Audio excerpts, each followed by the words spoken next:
How do you find salespeople with grit?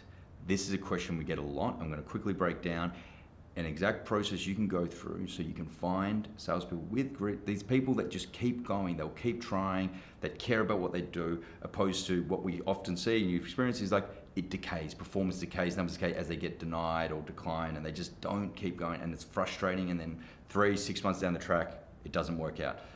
We're going to go through exactly how you can change this.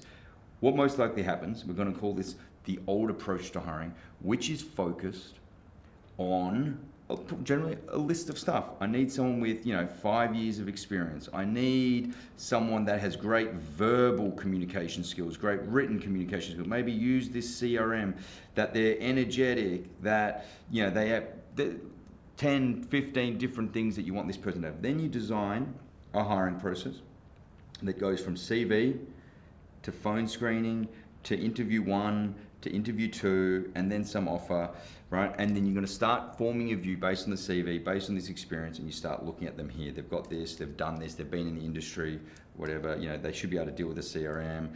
And then in the interview, you start assessing their verbal skills and their energy and their charisma or their resiliency, and you've got this long list of stuff, right, that you've told them you're looking for, and then you start grading them all through here.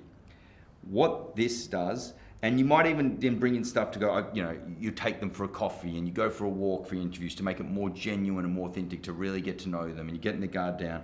And you could do all these things, and maybe even add in some psychometric testing at the end just to check where they're at and is their personality right.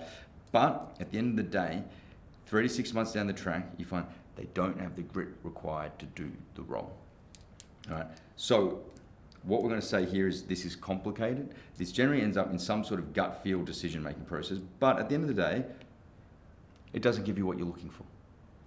So what we've done is we scrap it and we start again, and we're saying, if this is what we're looking for, right, let's look for it.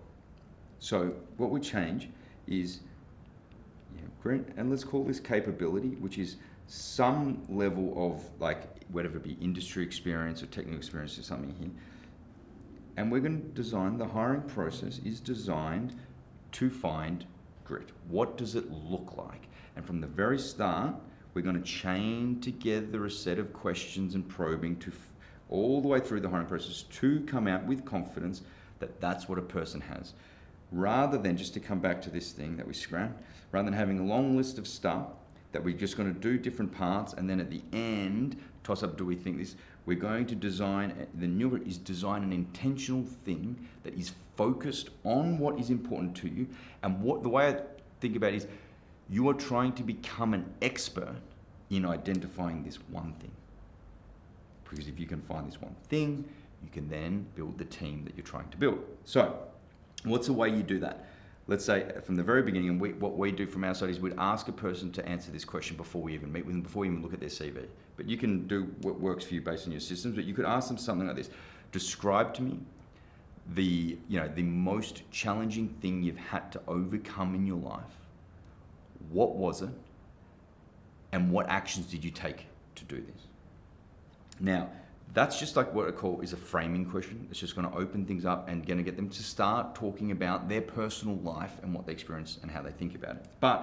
And it's a framing question because it sets up the entire process. So what they say is you're going to start determining, have they experienced adversity? Did they have grit and resiliency to overcome it, right? Did they have agency in themselves to keep going, that resiliency to keep going because they believe in themselves? And at each point, you're going to keep asking more questions and pressing into this story, right, to keep getting a read on this. So it's like you can read their response and you'll be able to grade from the very beginning. Some you're just like, I'm not even going to look at their CV. Some like, oh, that's a really fascinating story. Wow, that's interesting. Then maybe you look at their CV. Maybe you then give them a phone call, right, your phone screening. You now have a bit of their story. You just ask them something on the call. Tell me about this time here. What actually happened there? And then they're going to describe more, right? And then you're going to say, ooh, does that sound like the person has resiliency? Does that look like the way you would want someone to respond in your day-to-day? Then you go into the interview. And now you've got two things. They've written you something on this topic. You've then spoken to them a little, someone's spoken to them a little bit on the phone that you've got this done. Then in the interview, you want to go deeper and tell me more about these things that you've had in your life. They're showing you more and more about how they respond to things. That doesn't mean that they have grit.